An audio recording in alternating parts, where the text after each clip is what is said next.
What's up, y'all? This is your girl, J. Renee with Prison Ride Radio. I hope that you're doing well.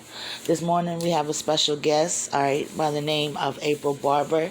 She's an exoneree, all right? We definitely congratulate and celebrate that. But we're going to get to speak with her and talk a little bit more about her experiences and how things have been since she's been home. Hello. Hello. How are you? I'm doing awesome. How are you doing? Well, I'm doing awesome now that I'm free. I know that's right. Welcome home, 1,000 times over. Yes, indeed.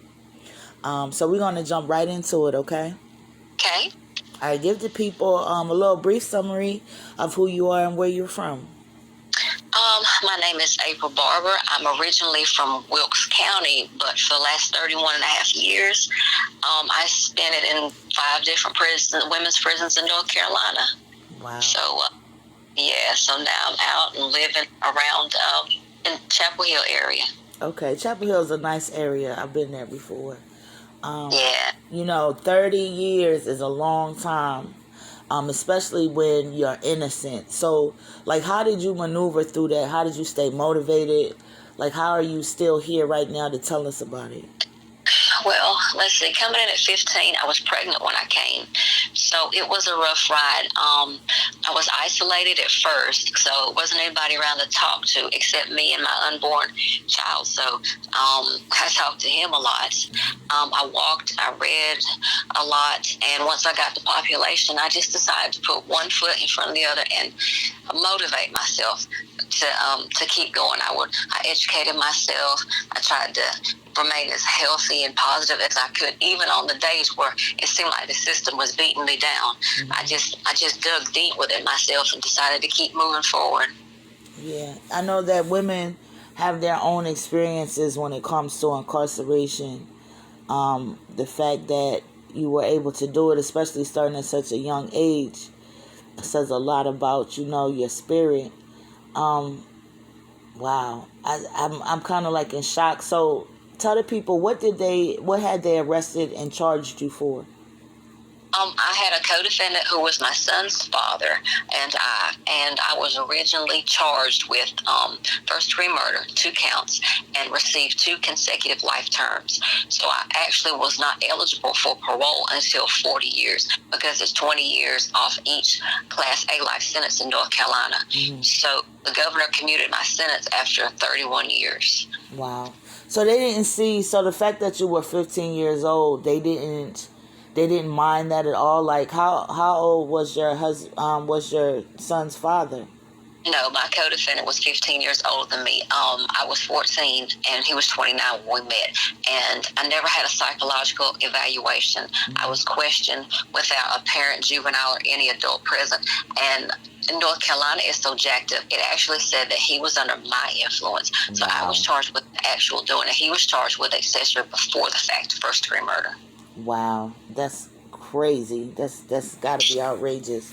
So your legal representation at the time wasn't worth a damn, for lack of better terminology.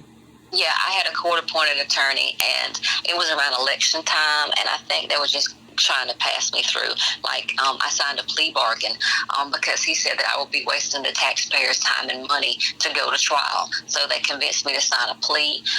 The judge came by, it was up to his discretion as to give me 1 or 2 or whatever life sentences, and he gave me 2 life sentences and ran them back-to-back consecutively. Wow. So at that young age, hearing that, did you expect that outcome? Was it a shock? How did you receive the news? Well, I was 16 at the time. I stayed in jail about a year. And, the plea bargain, I guess I expected to do some time. I didn't expect it to mean life because at 16, even though they give you a parole eligibility date, you don't see the end of that. You just see life, and you just go with that. Mm-hmm. So, the whole process was just unfathomable. I got up and I made a lot of mistakes along the way, of course. I was young, so it's not like my record was squeaky clean. But at some point, it leveled off, and I was like, okay, I just need to focus because I'm tired of doing time. Right, most definitely. So how did you hear about your exoneration that was coming up? Was there anything that you had to do for it? Like, how did that process work? I had, like I said, as I got older, my bad behavior just kind of leveled off, and the things that I had done, education wise, remaining infraction free, just being involved in a lot of programs and stuff was helpful. And then there was a law change about 4 years ago that reflected the fact that you shouldn't sentence juveniles as adults. So that inadvertently brought about a committee that the governor put in place to review juvenile cases. And during that process, that's how my name began to come up. Okay. Well, I'm definitely glad for that law change. I know that it affected a lot of people's lives. There's a lot of work to be done when it comes to the judicial system, just as a whole. But I'm glad that you were able to benefit from this new law change. And there were only like 3 of us. There were 3 of us that got released. There's roughly, I think they said around 300. And we were the first 3 to be released. It was me and 2 other guys. And I had actually served longer than they have. Wow. Wow. I'm glad that you're free, sis. 100%. Thank you. Yes, ma'am. Oh, no, you don't like ma'am. Yes, yes, sis. Yes, indeed. So let me ask you this. While you were behind the G-Wall, did you ever find yourself mentoring, like, the other females there, the young girls coming in and things like that? You know, I've always been pretty much an open book about my story and my upbringing. So, you know, as people come into my life, if they wanted to know and they belonged in my life, you know, they shared my journey with me. If they didn't, then, of course, you got to shut the door on the negative people because they're all around, in and out. Right. Yeah, most definitely. So I don't know if mentoring specifically. I think just carrying myself and being me was an unspoken mentorship, because a lot of people saw, okay, well, you know, April moves this way and she's okay, so maybe I can be a little easier and calm down a little bit. Right, like mentoring without a word. I have a sister like that. She motivates me without a word. She motivates me to want to do better. So I could definitely understand that. And it matters. It definitely matters. So how long have you been home? I was just released last Thursday. Okay, I'll say you fresh. So you have, it's so much out here, sis. Oh my goodness. It's a lot going on in this world. But I'm glad that you on this side of it. And since I've been out, you know, I've run into some stumbling blocks. This prison ID that they said that you can get out with and open a bank account and get your ID and do various things is a crock of shit. I'm just going to tell you, it's a paper ID. They think it looks forged. They would not even move forward at all until I went to the DMV and got a temporary ID before I get my hard copy. Nobody would touch me and would kind of help them with anything. Yeah, they kind of, that's something that, you know, I advocate for, is when people are coming home, they're not really being set up for success. They're kind of being set up for failure, you know what I mean? And depending on where that person is in life, they're going to do the wrong thing, you know what I mean? So it's definitely a trap that lots of us are working on to try to make, you know, a better transition from incarceration to, you know, freedom. Yes. So, what are some of your plans for the future? Are you just going to be kicking back? Are you going to, you know, become an advocate? I mean, the world is yours. What you plan on doing? Yeah, I most definitely want to be an advocate, and a lot of people that have helped me along the way, I've spoken with them. So I'm just going to try to follow in their footsteps or either alongside them. But my profession, one of the things that I obtained was a paralegal. So I actually start work next week. Okay, congratulations. Yeah, that paralegal is can be very helpful for those that don't understand the law. Yes. You know, so we thank you for that.